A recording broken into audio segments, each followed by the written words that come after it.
Salam alaikum Azul, bonsoir. Les militants sincères pour une transition vers un véritable état de droit en Algérie ont toujours dit et redit avec une insistance appuyée que la volonté de changement devra s'effectuer de façon à éviter l'inéluctable piège de la violence qui sera mis sur le chemin de ceux qui se dresseront contre la mainmise de l'actuel régime. Et croyez bien qu'ils ne sont ni mièvres, ni côteleux, ni maniérés, les militants qui insistent sur le caractère pacifique qui devra distinguer le grand sursaut populaire. Non. C'est juste qu'ils craignent que l'Algérie ne sombre encore une fois dans la violence. Ils sont juste réalistes. Chat échaudé craint l'eau froide. Et ils ne doutent pas un instant de l'implacable détermination du régime à plonger le pays dans un autre bain de sang, plutôt que de rendre le pays au peuple.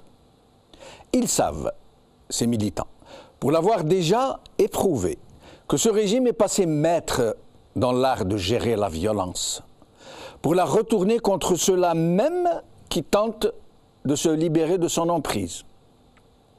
Ce régime, passé maître dans la gestion des émeutes, du terrorisme pédagogique, du contre-feu, des baltagias, des agents provocateurs, ne reculera pas devant le recours, une autre fois, à une violence manipulée.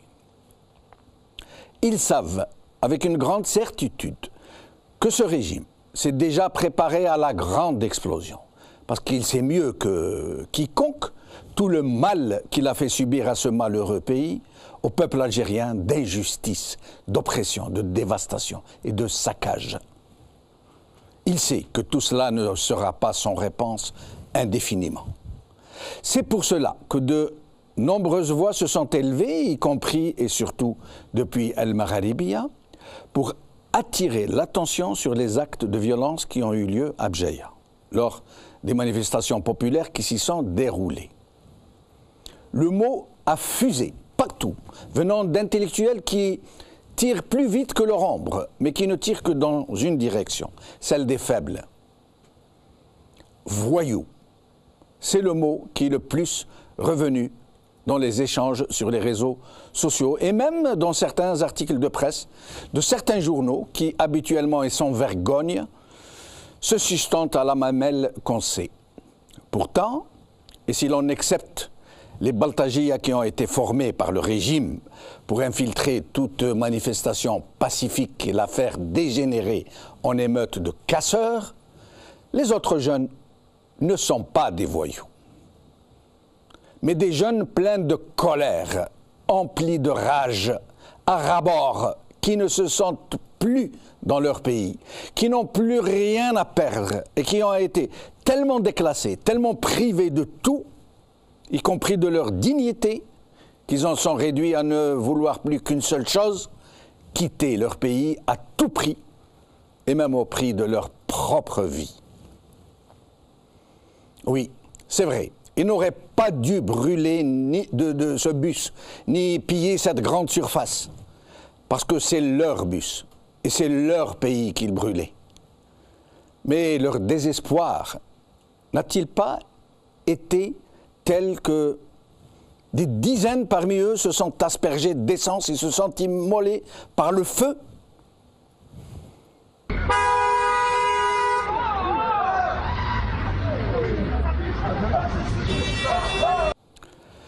Oui, qu'est-ce qu'un bus et qu'est-ce qu'un grand magasin à côté de ces dizaines de jeunes qui se sont immolés par le feu ou qui sont morts des suites d'une grève de la faim sans que ce régime ne daigne leur accorder le moindre regard, encore moins la moindre compassion.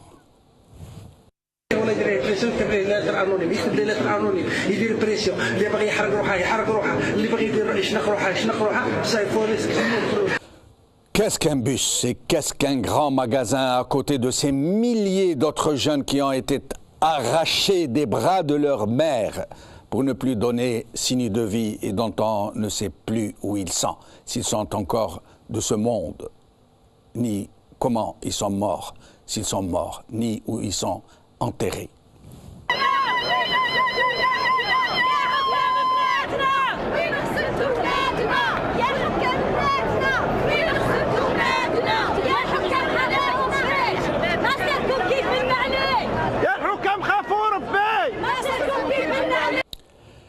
Qu'est-ce qu'un bus et qu'est-ce qu'un grand magasin devant ces 10 millions d'Algériens du pays profond qui crèvent de misère? Regardez.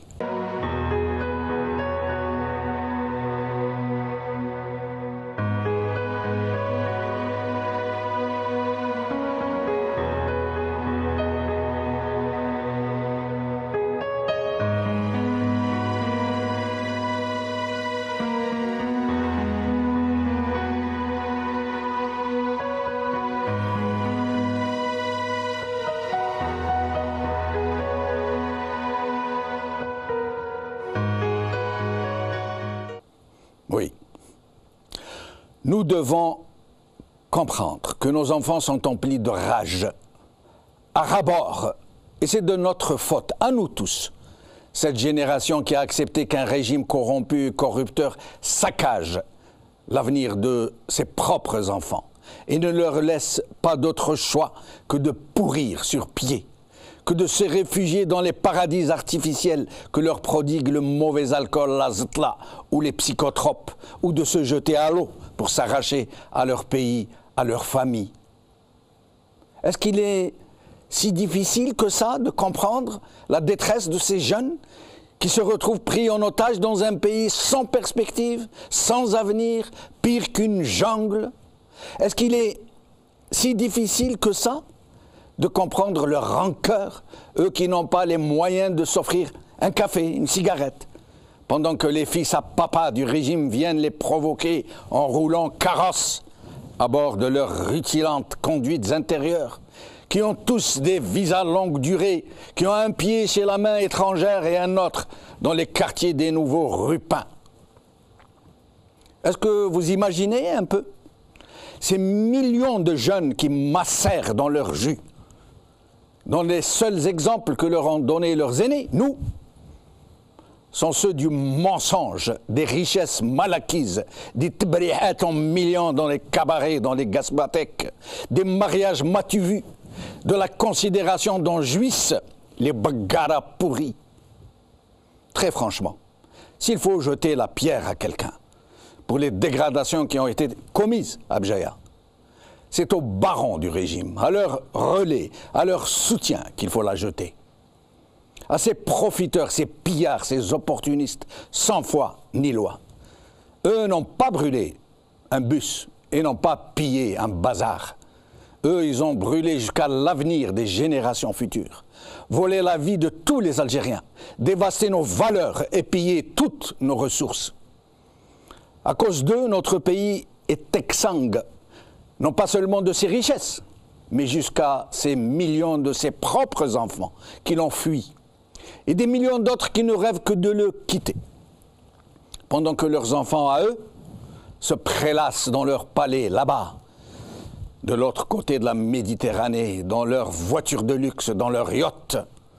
Leurs enfants, eux, ne brûleront jamais de bus, parce qu'ils ne les empruntent jamais, ni de bazar, parce que eux font leurs courses ailleurs que dans ces baraques à bouseux, comme ils disent. Alors que tous ceux qui hurlent aux voyous usent de la même énergie pour désigner les vrais voyous qui ont mené ce pays à la ruine. Que ces élites bien pensantes soient pour une fois aussi rigoureux à l'endroit de ceux qui ont quasiment définitivement compromis l'avenir de toute la population de ce pays, comme ils sont en train de le faire à l'encontre de quelques jeunes égarés par l'injustice et l'oppression. Le moment est venu pour que ces élites, si tant elle est qu'elles existent, pour qu'elles nous montrent le chemin de l'honneur et qu'elles n'oublient pas que le peuple saura reconnaître les siens. Aujourd'hui. TSA Béjaïa, les affrontements se poursuivent et s'étendent. Des renforts de CRS dépêchés par Asia Shiban. Parti UDM. Des forces occultes veulent allumer le feu à Béjaïa par FLIR. TSA. Béjaïa, la grève se poursuit. Une centaine de manifestants interpellés par la police après les émeutes de lundi par Asia Shiban. Algérie, point de rupture. Nous parlerons donc aujourd'hui des mouvements de foule, des mouvements sociaux, de la contestation populaire qui a eu lieu à Béjaïa, mais pas seulement, dans d'autres localités, en Kabylie surtout, dans l'Algérois. Et donc j'ai le plaisir aujourd'hui de recevoir pour en parler Ali Benouari, président de Nida Al-Watan, Abdou Sammar, rédacteur en chef d'Algérie Focus, Rilas Aynouch, journaliste et caricaturiste. Nous allons commencer par Abdou Sammar parce qu'il est sur la route et que nous pourrions le perdre. Abdou Sammar, merci d'être avec nous. Merci Jamal, c'est toujours un plaisir de te retrouver. Merci, tout le plaisir est pour moi, mon cher ami. Alors Abdou, un petit compte rendu sur ce qui s'est passé réellement puisque vous êtes un peu sur le terrain. Jamal, comme il était attendu, c'est-à-dire que certaines personnes crient au complot, à la manipulation, etc. Alors que nous, on avait tiré la sonnette d'alarme, on avait tous prévenu que la loi de finances de 2017 va aggraver la cherté de la vie, et il risque d'être incompagné, son entrée en vigueur risque d'être accompagné par une explosion sociale. C'est ce qui s'est passé. Les gens en ont marre de la cherté de la vie. Ils en ont réellement marre de la cherté de la vie. Il y a eu ça éclaté dans des régions politisées. La Kabylie, Béjaïa notamment, c'est une région politisée, davantage plus structurée que les autres régions. Donc c'est normal que des régions pareilles soient pionnières dans la contestation. Malheureusement, comme dans tous les mouvements de contestation, certains énergumènes en profitent pour semer la violence et faire des saccages et des pillages. Et ça risque franchement, ces mouvements de colère peuvent se propager à travers le pays parce que les Algériens n'en peuvent plus. Le pouvoir d'achat des Algériens il est complètement abattu. Le de finances, il ne prévoit pas des soupapes.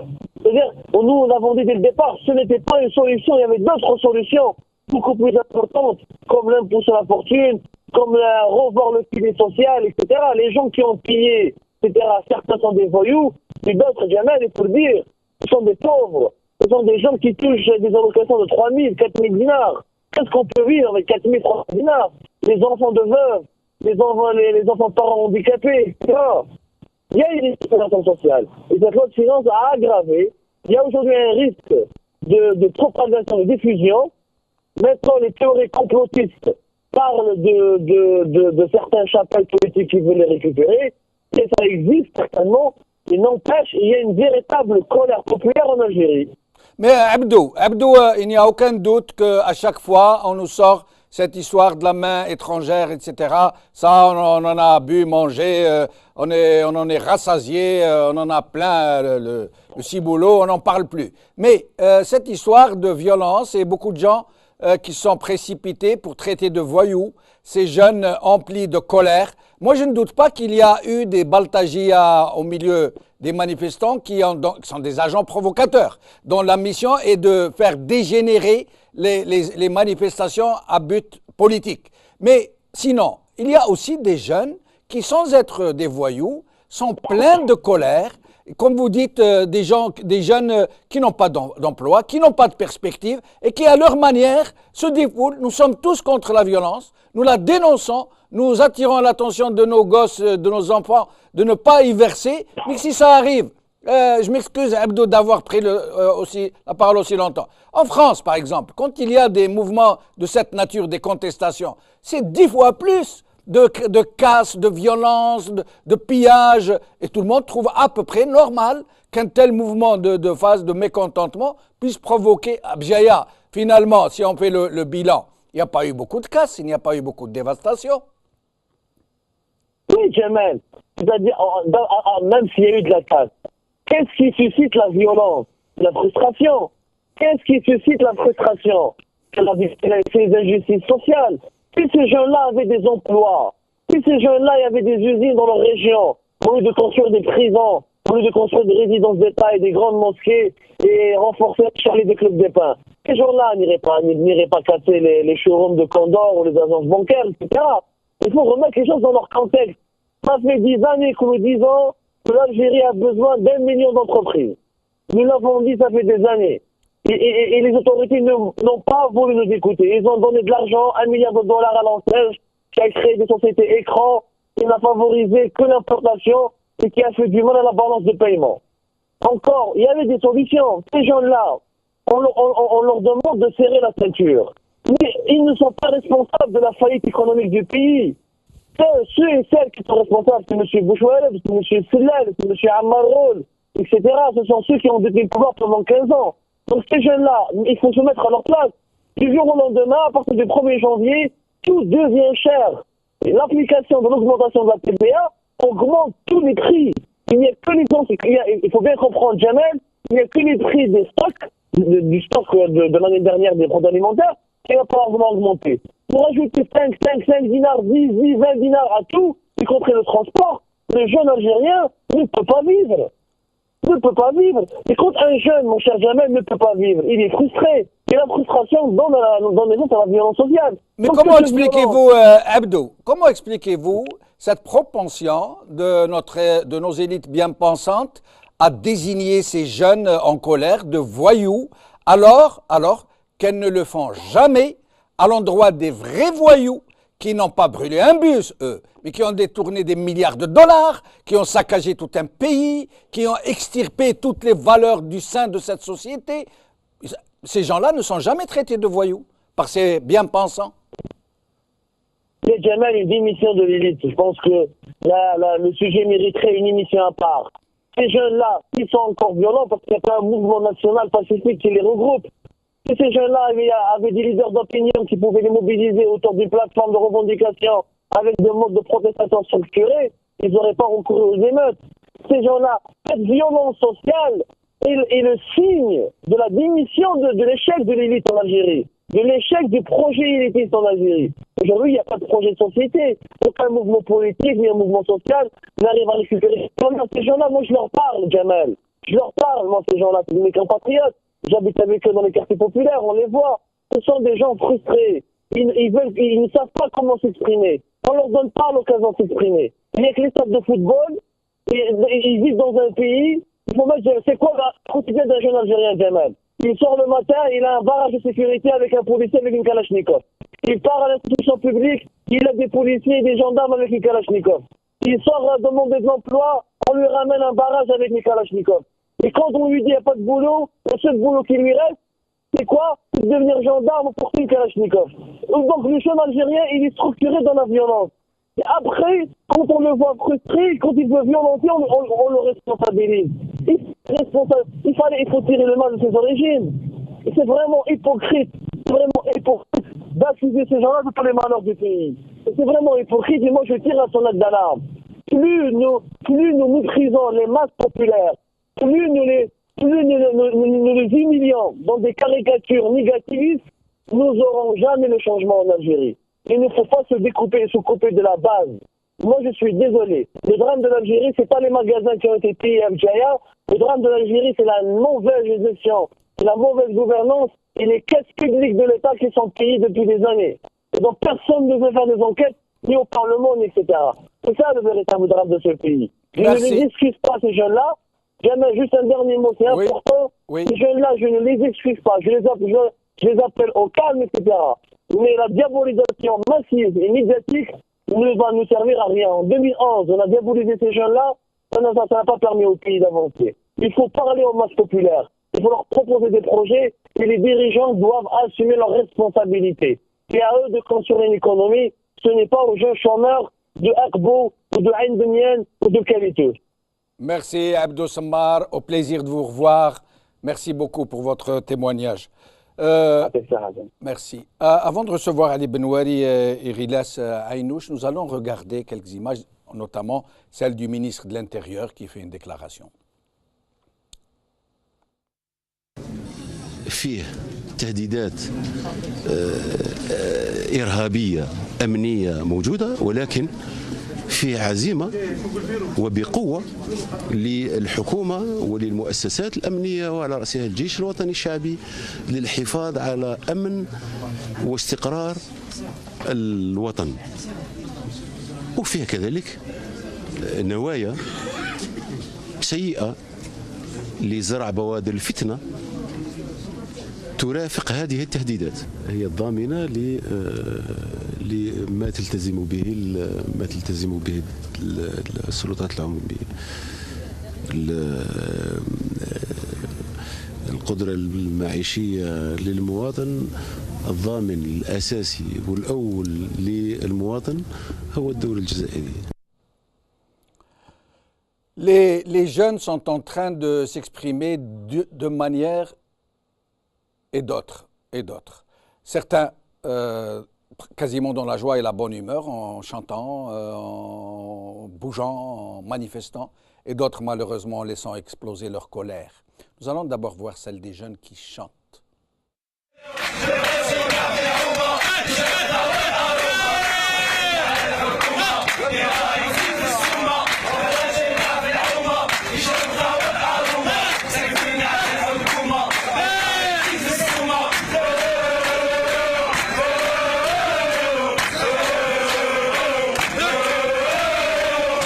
الحكومة يشربوا بالقهوة ساكتين الحكومة اللي راهي تزيد في السومة. C'est un chant militant, j'allais dire. Malheureusement, d'autres jeunes se livrent, se laissent aller à une colère, j'allais dire, inexcusable, mais je vous laisse regarder.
Venez de regarder malheureusement un centre administratif des impôts d'Akbou en feu.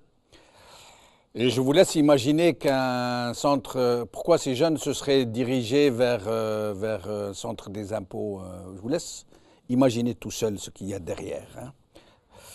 Alors, Ali Benouari, merci d'être avec nous. C'est moi qui vous remercie, c'est Jamel. Merci. Alors, d'abord, votre sentiment sur ce qui vient de se passer en Kabylie, dans d'autres endroits de l'Algérie? Mon sentiment est qu'il faut garder son sang-froid et essayer de comprendre ce qui se passe. Je dirais qu'au premier degré, il y a un échec des autorités à encadrer la population, donc il y a manifestement un problème d'encadrement de la population. Un échec patent à ce niveau. Qu'est-ce qui amène les gens, ensuite, au deuxième degré, qu'est-ce qui amène les gens à sortir dans la rue? Alors, si on prend uniquement le problème sécuritaire, les gens se manifestent, cassent éventuellement, ça pose un problème pour les autorités d'abord. Un échec à éviter que ces événements n'arrivent, et un échec pas je dirais à les réprimer, mais à ramener l'ordre public. Où sont les partis? Où est le FLN? Où est le RND? Où sont les milliers d'associations agréées? N'est-ce pas le rôle d'encadrer la population? Et à chaque fois qu'il y a des émeutes, on s'aperçoit qu'il y a une coupure totale entre le peuple et les dirigeants. Mais les partis politiques, mais les associations sont là pour précisément canaliser tout cela. Et en même temps, j'ajoute que le pouvoir a le monopole de la violence. S'il y a un échec à ramener l'ordre public, le premier responsable, c'est quand même les autorités. Moi, je suis triste de voir que certains Algériens tombent dans le piège en accusant, comme vous le disiez tout à l'heure, soit des agents étrangers, soit parfois l'opposition. L'opposition, pour une fois, n'y est pour rien. Pas pour une fois, mais en tout cas, depuis de nombreuses années, l'opposition appelle au calme et ne demande qu'une chose aux autorités, c'est de lui permettre de manifester pacifiquement pour éviter justement que de tels débordements publics aient lieu, pour que l'ordre public ne soit pas menacé. Puis au deuxième degré, je dirais que le pouvoir est totalement responsable parce qu'il a le monopole également de la gestion, en plus d'avoir le monopole de la violence. Nous sommes en 2017, 17 ans de pouvoir ininterrompu d'une même équipe. Le peuple n'est pas représenté, on le voit bien. Ces émeutes illustrent précisément le fait que le peuple, quand il manifeste et qu'il casse, ça veut dire qu'il n'a pas de représentant. En dépit de ce que le pouvoir affirme quand il dit que les élections sont libres, ne sont pas truquées, etc. Mais je voudrais souligner le fait que l'opposition, nous avons la chance en Algérie d'avoir une opposition responsable, et qui, d'ailleurs, Qu'est-ce que vous entendez par là, les Benouari? Une opposition responsable, c'est-à-dire Opposition responsable parce qu'elle a constamment évité de jeter de l'huile sur le feu. C'est pas plutôt le contraire? C'est pas une opposition déficiente, en carence, en vacances, qui n'est pas là au moment où il faut qu'elle se manifeste pour être avec les siens, avec le peuple?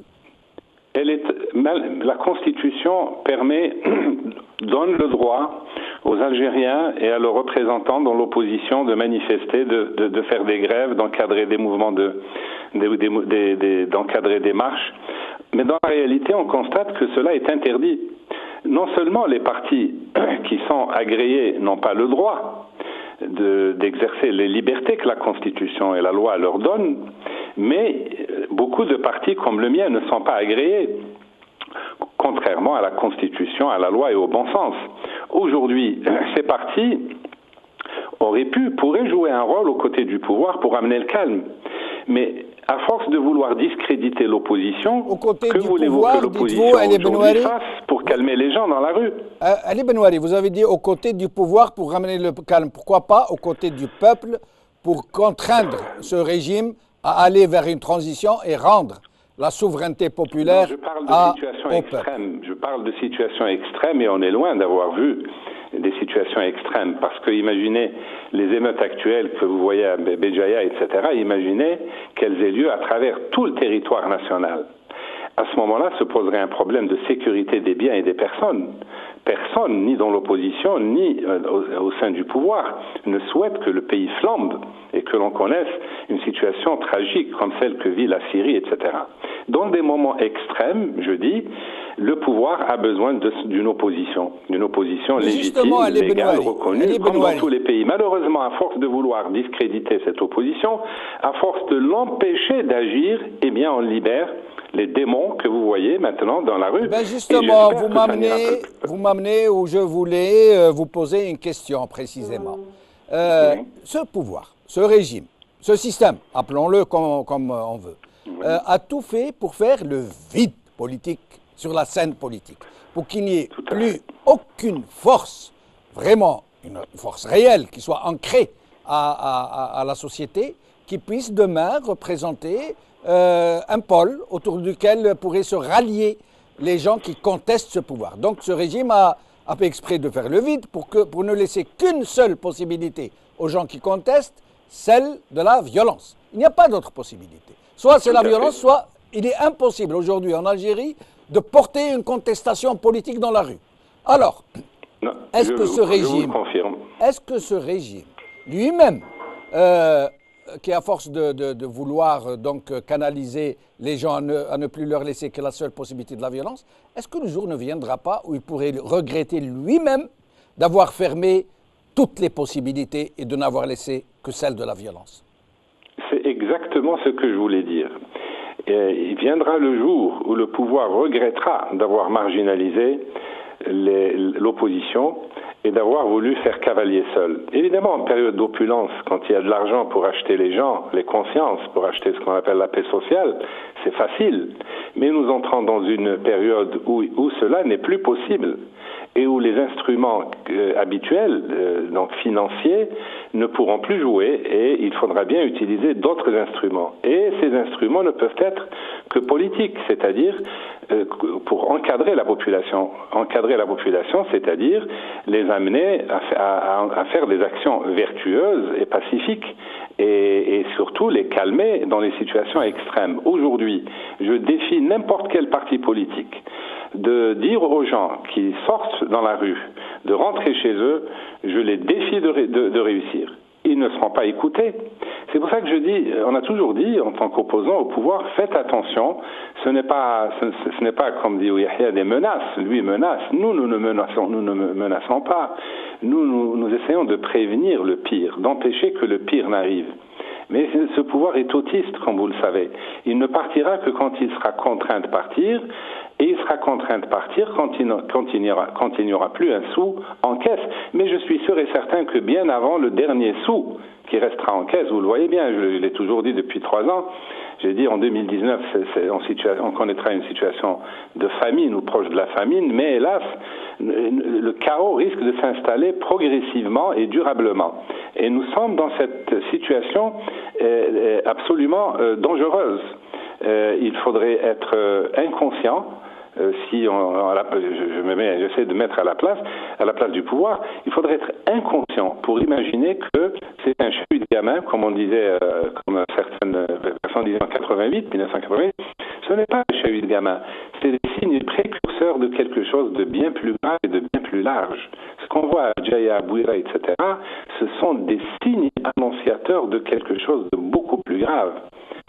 Et Inch'Allah, on ne connaîtra pas une situation d'explosion comme la Syrie ou d'autres pays en ont connu. Mais encore une fois, je suis très content d'affirmer que nous avons une opposition responsable. Et je voudrais que le pouvoir fasse preuve d'autant de responsabilité parce que c'est notre pays. L'Algérie appartient à tous les Algériens. Il est temps d'entamer les réformes politiques et institutionnelles. Justement, Ali Benouari, je reviens à vous dans un instant pour vous demander si vous avez un appel à lancer à ce régime, à ce système, parce qu'il est encore temps, je crois, d'aller vers le meilleur, d'essayer de jeter des ponts, des passerelles pour essayer d'aller vers une vraie transition, même si elle doit prendre du temps, plutôt que d'aller vers l'affrontement, vers l'explosion. Je reviendrai à vous pour vous demander si vous laissez l'occasion, si vous le souhaitez, de lancer un appel à ce système.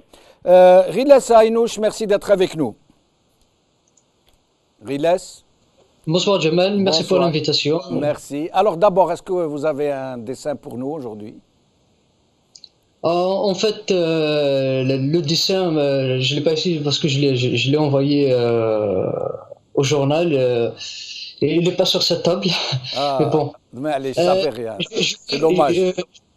Dommage, mais juste, je peux parler du dessin parce que voilà, j'ai dessiné un père de famille avec sa famille qui est bloqué entre un CRS qui jette des pierres et un jeune de l'autre côté qui jette aussi des pierres, et ces pierres tombent sur la famille au milieu. Il a dit je suis bloqué entre ils sont bloqués entre l'État voyou et un peuple voyou. Cette personne-là, elle fait partie du peuple. Et il a dit que pour le type qui jette des pierres, que c'est un voyou. Bon, c'est un terme un petit peu fort, mais il est à la mode. Il est à la mode en ce moment. Oui, d'ailleurs, hier, dès le départ, on parlait que des voyous, etc. Même si, bon, c'est un peu exagéré, c'est de la caricature, c'est exagéré, mais... ces jeunes-là, ils souffrent, etc.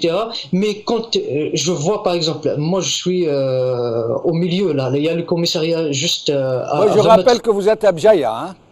Voilà, exactement. Donc, ça fait pas longtemps qu'il y a une bombe lacrymogène juste en dessous. D'ailleurs, même cette chambre, il y a l'odeur de lacrymogène qui rentre.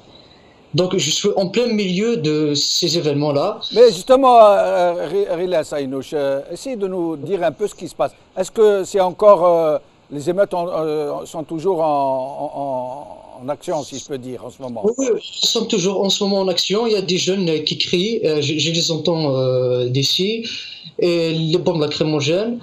Et ça a commencé hier. En fait, il y avait au départ l'appel à une grève anonyme sur les réseaux sociaux. Que par la suite, il y a l'Union générale des commerçants et artisans, l'UGCA, qui ont démonté par la suite. Donc c'est un appel à une grève anonyme et que certains commerçants ils ont décidé de poursuivre. C'est leur droit, bien sûr, parce qu'une grève, une marche d'une manière pacifique est un droit. Là, il y a aucun problème. Par contre, hier, à partir de 11h30 à peu près, ça a commencé à dégénérer. C'était les émeutes, il y avait des jeunes qui ne sont même pas de la région, parce qu'ici on se connaît tous de vue, et qui commencent à jeter des pierres sur le commissariat de police. Ah, attendez, Rila Saïnouch, c'est très important ce que vous nous dites là. Donc, au moment où la violence a commencé à se déchaîner, c'était surtout le fait de jeunes que vous ne connaissez pas, qui ne sont pas de la ville. Et ils ne sont pas de cette région. Même pas de la région en plus. Non, je ne le connais pas. Parce que ici, c'est tout le monde on se connaît tous de vue. Moi, mes amis, j'étais à l'extérieur. Nous étions dans un coin un petit peu isolé parce que nous étions sur le terrain. Parce que moi, je ne jette pas des pierres. On fait un travail pacifiquement. J'ai parlé avec les jeunes. Et on m'a dit, on va se défouler. Donc, c'est pas une contestation, ça. Et ils vont se défouler. J'ai parlé avec les mineurs. D'ailleurs, je demande aux parents d'éduquer leurs enfants, de prendre soin de leurs enfants. 15 ans, 16 ans qui jettent des pierres, qui sont en avant. Et ils risquent, il y a des ballons caoutchouc, il y a des bombes lacrymogènes. Ils risquent d'être blessés. D'ailleurs, hier, il y a une personne qui a perdu son œil. La personne n'habite pas loin. Donc, ces jeunes-là, ils ne connaissent malheureusement pas c'est quoi la loi de finances. Il n'y a aucun slogan, il n'y a aucun encadrement, c'est l'anarchie totale. Il y a d'autres qui s'amusent durant toute la manif que j'ai assisté. Il n'y a aucun slogan, aucun chant. Il n'y a aucune force sur le terrain pour essayer de canaliser un peu la contestation, pour essayer de porter une contestation politique, des revendications. Rien. Même les autorités ne sont pas sur place. Je m'attendais à ce que les autorités viennent sur place pour calmer les esprits qui sont chauffés, etc. Mais malheureusement, il n'y a personne. Et quel est l'état d'esprit dans la ville? Les gens sont inquiets, en colère Ils sont inquiets, en colère. D'ailleurs, c'est tout le monde qui a été contre cette violence. C'est ça le paradoxe. C'est tout le monde qui est contre. On a tous appelé au calme hier sur les réseaux sociaux. Il y a des gens qui se sont réunis avec le chef de Daïra hier soir. D'ailleurs, il y a une autre réunion ce soir. Et on a tous parlé entre nous. On veut tous essayer de faire quelque chose. Mais par contre, comme j'ai dit tout à l'heure, ces voyous, parce que j'ai pas trouvé un autre terme, mais ils sont plus nombreux que nous. C'est-à-dire, la force est de leur côté. Les gens qui sont sages, qui sont calmes, ils sont minoritaires. On n'a pas cette force pour les contrarier sur le terrain.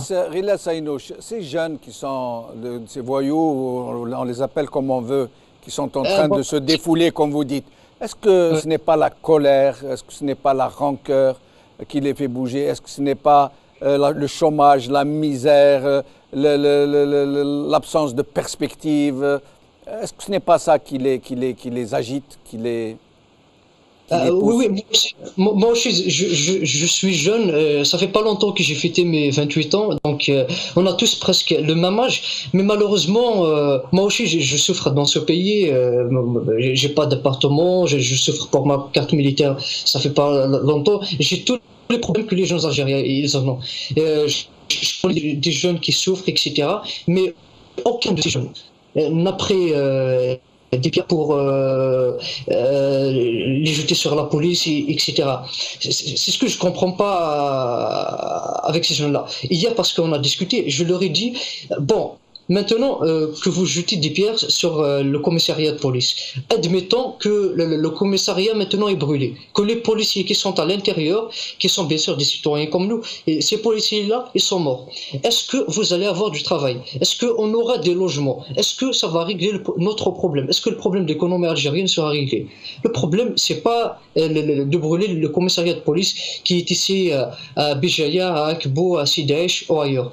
Le vrai problème se retrouve à Alger. Les vrais décideurs, ils sont à Alger. Et on ne peut même pas les approcher. Il y a beaucoup de dégâts, Rila Saïnouch. Imaginez, parce qu'il y a un collège qui a été saccagé. Un collège, imaginez. Un collège que la plupart des gens, ils envoient leurs enfants là-bas. Un collège, je ne vois pas pourquoi ils ont saccagé et pillé un collège et le brûlé. Ça, je n'arrive pas à comprendre, honnêtement. Parce que on a essayé de parler, on a essayé, mais... Est-ce qu'il y a des victimes? Est-ce qu'il y a des victimes? Pour l'instant, non. Il y a des blessés, oui. Par contre, il y a beaucoup de blessés. Oui. Il y a beaucoup de blessés, mais aucune victime pour l'instant. La presse parle d'une centaine d'arrestations, d'interpellations. Ah, oui. Parce qu'il y a des caméras de surveillance, parce que il y a aussi des gens qui profitent. Ils profitent de ce genre d'événements pour aller voler, pour aller se venger s'il a un problème avec quelqu'un, parce qu'il n'y a pas de police, il n'y a pas de justice. Akbo, on a brûlé l'administration des impôts. Vous ne pensez pas qu'il y ait des gens derrière qui veulent brûler un peu leur passif fiscal? Oui, exactement, j'en suis sûr, parce que en 2011, j'ai assisté à Sidaïch quand la justice elle a été brûlée. Et la plupart des gens qui ont brûlé la justice, c'est des repris de justice, c'est des voyous, je vais encore utiliser ce terme. Ils ont dit comme ça au moins notre dossier sera brûlé. Ils savent pas que tout est informatisé, etc. Là, c'est la même chose. Ce que j'ai constaté aussi, c'est que ces esprits qui sont chauffés, on peut facilement les manipuler. Il suffit juste que quelqu'un leur dise allez, on va y aller brûler la daïra, on va y aller brûler la justice. C'est tout le monde qui va suivre. Ils sont tous déterminés. Pour eux, c'est de l'ambiance. Pour eux, ils étaient contents. Ils chantent même des chansons qu'on chante durant les matchs de foot. Et les slogans c'est Rasoul Chtaha, mais à aucun moment je n'ai entendu une revendication sur l'économie ou sur Tamazigh par exemple, ou sur la Kabylie ou sur l'économie du pays, rien. Merci Rila Saïnouch, en espérant vous voir bientôt, très bientôt. Et je reviens à Ali Benouari. Ali Benouari, donc nous disions tout à l'heure que devant l'urgence, parce qu'il semble bien que la situation soit partie pour être vraiment compliquée à l'avenir. Oui. Donc, oui. Si vous étiez, Ali Benouari, en position de lancer un appel à ce système, quel qu'il soit, puisqu'il dispose des moyens qui pourraient régler la crise, qu'est-ce que vous lui diriez? Qu'est-ce que vous lui demanderiez? Je dirais que pour éviter que le pire n'arrive, le pire, on sait ce que ça veut dire. Je voudrais lancer un appel au pouvoir, l'appel suivant. Votre ennemi n'est pas Ali Benouari, ce n'est pas l'opposition, ou un quelconque ennemi extérieur. Votre ennemi, c'est la politique qui conduira le pays au désastre. Un désastre qui ne vous sera jamais pardonné parce que vous avez eu le temps et vous avez eu l'argent. En 2019, 20 ans, 1000 milliards de dollars. Une manne historique qui ne reviendra jamais, le pays ne vous le pardonnera jamais. Donc votre intérêt, comme celui du pays, est d'organiser une vraie transition démocratique qui amènera la paix, la stabilité, la prospérité dans notre pays. L'intérêt suprême du pays le commande. Si vous aimez ce pays, prenez langue avec l'opposition, prenez langue avec les gens sincères, laissez le peuple s'exprimer et il vous sera quelque part reconnaissant. Persistez dans la voie dans laquelle vous avez engagé le pays depuis 1999 en particulier, n'amènera rien de bon, ni pour vous, ni pour le pays, ni pour le peuple. Et enfin, je dirais que On en finira avec les émeutes récurrentes, des milliers d'émeutes par an. Donc ce n'est pas la première, ce sont des émeutes annonciatrices d'un tremblement de terre beaucoup plus grand. Et pour finir, le peuple, faites en sorte que le peuple puisse vous aimer, que le peuple puisse aimer ses dirigeants. Et à ce moment-là, nous pourrons voir une Algérie enfin à la hauteur de sa géographie, de sa surface géographique, à la hauteur de ses ambitions, de ses ressources humaines, à la hauteur de tous ses moyens qui sont gigantesques. Voilà ce que je voulais dire. Ali Benouari, quand vous parlez de transition démocratique, plus concrètement, qu'est-ce que vous entendez par là? Une constituante, des élections présidentielles? Le plus simple. Si nous étions dans un peuple civilisé, et je prétends que nous sommes un peuple civilisé, malheureusement nous avons un problème avec le pouvoir. C'est que le pouvoir prenne langue avec l'opposition pour organiser ensemble. Zaralda, Mazafran, cette plateforme, on a tort de l'oublier. Elle posait les bases et les conditions d'une transition pacifique avec le pouvoir. Quand on dit le pouvoir doit partir, bien naturellement, ce n'est pas un vide politique que nous recherchons. Avant que le pouvoir actuel ne soit remplacé par un autre pouvoir, il faut que l'on s'assied autour d'une table pour organiser le passage, pour organiser la transition. Voilà, donc je crois avoir répondu de manière précise à votre question. Ali Benouari, quand vous parlez de l'opposition, mais très franchement, permettez-moi de vous parler très franchement. C'est une opposition qui tourne le dos à ceux qu'elle est censée représenter, qu'elle voudrait représenter, pour aller vers des élections qui ne donneront pas des représentants du peuple, vous le savez très bien, comme ne le sont pas les actuels députés. Ça veut dire des gens qui se bousculent au portillon, des privilèges, du bon traitement qu'ils perçoivent, des petites affaires à gauche, à droite, mais tout le monde sait que les Algériens, d'une manière générale, s'abstiennent, boycottent, et qu'ils ne se sentent pas représentés. Et donc, si dans des moments pareils, comme ceux d'aujourd'hui, d'hier et d'avant-hier, cette opposition ne se manifeste pas aux côtés de la population, de sa société, de son peuple, pourquoi voudriez-vous que ce même peuple puisse considérer de la plus petite manière que c'est une opposition? En quoi? On ne demande pas, moi je ne crois pas que la question se pose à ce niveau-là. Depuis 2011, depuis ce qu'on appelle le printemps arabe, la situation est devenue extrêmement dangereuse. Personne, aucun Algérien ne souhaite que nous vivions ce que vivent les Yéménites, les Syriens, les Libyens, etc. Aucun. Cela signifie que la marge de manœuvre est étroite. Si nous étions dans des conditions normales, chaque mouvement de population, chaque grève, chaque manifestation verrait l'opposition se joindre aux côtés des Algériens, aux côtés des grévistes, aux côtés de ceux qui manifestent pacifiquement. Malheureusement, la situation est explosive.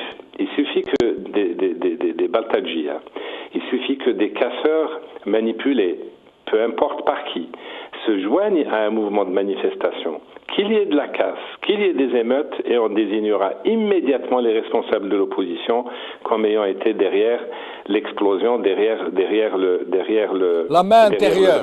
La main intérieure. Alors, ce que je dis simplement, quand je dis transition démocratique, les deux mots sont pesés. Cela signifie que c'est le peuple, c'est créer les conditions qui feront que le peuple élira qui il voudra, librement ses représentants. Il en sortira évidemment des têtes nouvelles, des Algériens que vous ne connaissez pas et que je ne connais pas forcément, des partis politiques. Mais dans des conditions pareilles, dans des conditions telles que nous les vivons aujourd'hui, Ali Benouari, vous pensez qu'il puisse y avoir des élections libres et honnêtes, très sincèrement? Vous m'avez mis dans un paradigme, c'est-à-dire vous m'avez mis dans la situation où, en lançant un appel au pouvoir, j'ai quelque chance d'être entendu par ce pouvoir. J'ai voulu jouer le jeu. Voilà. Et alors, si c'est à l'opposition que vous lancez, il reste environ une minute. Si c'est à l'opposition que vous voudriez lancer un appel, qu'est-ce que vous lui diriez? D'abord, l'opposition, ce n'est pas les partis agréés seulement. L'opposition est beaucoup plus vaste. Il y a des opposants à l'étranger qui ne sont pas reconnus. Il y a des personnalités, des partis, des associations. Ce qu'on appelle l'opposition, c'est des représentants crédibles des gens. Cela devrait conduire la négociation avec les autorités, en tout cas quand il faudra discuter des conditions de cette transition. Après, c'est le peuple qui décidera, personne d'autre. Et ça, il faut que l'on se mette cela dans la tête. Bien entendu, ceux qui aujourd'hui ont géré le pays et qui l'ont mal géré n'ont aucune chance. Mais ce n'est pas ni vous, ni moi qui leur diront qu'ils n'ont pas le droit de se présenter. Ça sera tout simplement, ils seront renvoyés chez eux par le peuple qui saura distinguer les gens honnêtes des gens malhonnêtes, les gens vertueux des gens qui n'ont pas de vertu, qui n'ont pas de morale, etc. Merci Ali Vous Benouari. m'amenez voilà. Je ne peux pas vous dire plus pour l'instant. Merci. Et vous êtes en train de dire que le peuple reconnaîtra les siens. Voilà. Merci beaucoup. Merci à Ali Benouari, merci à Abdou Sommar, merci à Ghilas Aynouch, merci à vous, chers amis, d'avoir suivi cette émission. Rabbi jib al-khair, Inch'Allah, avant de vous quitter, j'aimerais vous offrir une petite note d'espoir, j'allais dire.